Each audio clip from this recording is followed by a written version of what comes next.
আসসালামু আলাইকুম।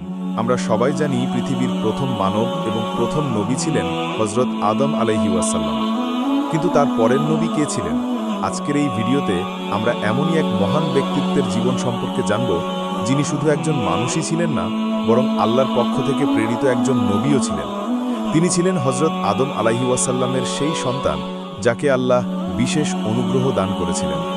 যখন কাবিল তার ভাই হাবিলকে হত্যা করেছিল, সেই শোকের পর আল্লাহ তাদেরকে এক নতুন সন্তান উপহার দেন। এই সন্তানের নামের অর্থই ছিল আল্লাহ দান। তিনি হলেন সেই নবী, যিনি আদম আলাইহি ওয়াসাল্লামের পরে মানবজাতিকে সঠিক পথের দিশা দিয়েছিলেন। আল্লাহ তাকে দিয়েছিলেন 50টি আসমানি সহিফা। জ্ঞান, প্রজ্ঞা এবং ধার্মিকতায় তিনি ছিলেন তার ভাইদের মধ্যে শ্রেষ্ঠ। তার জীবনের প্রতিটি অধ্যায় আমাদের জন্য শিক্ষা ও অনুপ্রেরণার উৎস। তিনি কিভাবে মানবজাতিকে কৃষি, জ্ঞান বিজ্ঞান এবং নৈতিকতার শিক্ষা দিয়েছিলেন, সেই সব অজানা ইতিহাস নিয়েই আমাদের আজকের ভিডিও। তার পরিচয়, তার নবুয়ত এবং তার জীবনের সেই সব গুরুত্বপূর্ণ ঘটনা সম্পর্কে জানতে আমাদের সাথে থাকুন এবং ভিডিওটি শেষ পর্যন্ত দেখুন।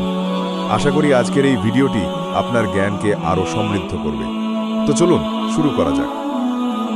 হযরত শীস আলাইহি ওয়াসাল্লামের জীবনের গল্প শুরু হয় এক চরম দুঃখের ঘটনার পর। হযরত আদম আলাইহি ওয়াসাল্লাম ও বিবি হাওয়া আলাইহি ওয়াসাল্লামের প্রথম দুই সন্তান ছিল কাবিল ও হাবিল। তাদের মধ্যে ঘটে যাওয়া এক মর্মান্তিক ঘটনা, যখন কাবিল তার ভাই হাবিলকে হত্যা করে। এই দুঃখজনক ঘটনার পর আল্লাহ তাআলা তাদের শোকের সান্ত্বনা হিসেবে একটি নতুন সন্তান দান করেন। এই সন্তানের নামকরণ করা হয় শীস, যার অর্থ হল আল্লাহর দান। শীস আলাইহি ওয়াসাল্লামের জন্ম হয়েছিল হাবিলের মৃত্যুর ঠিক 5 বছর পর। তার জন্মের মাধ্যমে আদম আলাইহি ওয়াসাল্লাম ও হাওয়া আলাইহি ওয়াসাল্লামের জীবনে এক নতুন আশার সঞ্চার হয়েছিল। তার জন্ম এমন এক সময় হয়েছিল যখন পৃথিবীতে আল্লাহের ইবাদত করার মতো মানুষের সংখ্যা কম ছিল। হযরত শীস আলাইহি ওয়াসাল্লাম ছিলেন তার সব ভাইদের মধ্যে সবচেয়ে জ্ঞানী, ধার্মিক এবং বিচক্ষণ। তিনি শুধু জ্ঞানের আলো নিয়েই জন্মেননি, বরং তার মধ্যে ছিল গভীর আধ্যাত্মিকতা। এ কারণেই হযরত আদম আলাইহি ওয়াসাল্লাম তার মৃত্যুর আগে শীস আলাইহি ওয়াসাল্লামকে তার উত্তরসূরি হিসেবে মনোনীত করেন। আল্লাহ তাআলা তাকে 50টি আসমানি সহিফা বা ঐশী গ্রন্থ দান করেছিলেন। এই সহিফাগুলোতে ছিল জ্ঞান, শিক্ষা, শরীয়ত এবং মানবজাতির জন্য পথনির্দেশ।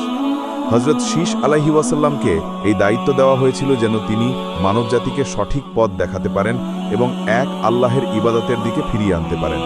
তিনি ছিলেন সেই যুগের সবচেয়ে বড় শিক্ষক ও পথপ্রদর্শক। হযরত শীস আলাইহি ওয়াসাল্লাম তার নবুয়তের দায়িত্ব পালন করেছিলেন অত্যন্ত নিষ্ঠার সাথে। তিনি আদম আলাইহি ওয়াসাল্লামের রেখে যাওয়া জ্ঞান ও শিক্ষাকে সামনে নিয়ে যান। তিনি মানুষকে আল্লাহের প্রতি ঈমান আনা, সৎ কাজ করা এবং অন্যায় থেকে দূরে থাকার আহ্বান জানান। তিনিই ছিলেন এক কঠিন সময়ে মানবজাতির জন্য আলোর দিশারি। ইসলামী ইতিহাস অনুযায়ী তিনি শুধু ধর্মীয় শিক্ষাই দেননি, বরং মানুষকে বিভিন্ন ধরনের জ্ঞান ও কৌশল শিখিয়েছিলেন। তিনি মানবজাতিকে কৃষি, শিল্পকর্ম এবং বিভিন্ন ব্যবহারিক বিষয়ে উৎসাহিত করতেন। তার জীবন ছিল ধৈর্য, সহনশীলতা এবং আল্লাহের প্রতি অটল বিশ্বাসের এক উজ্জ্বল দৃষ্টান্ত।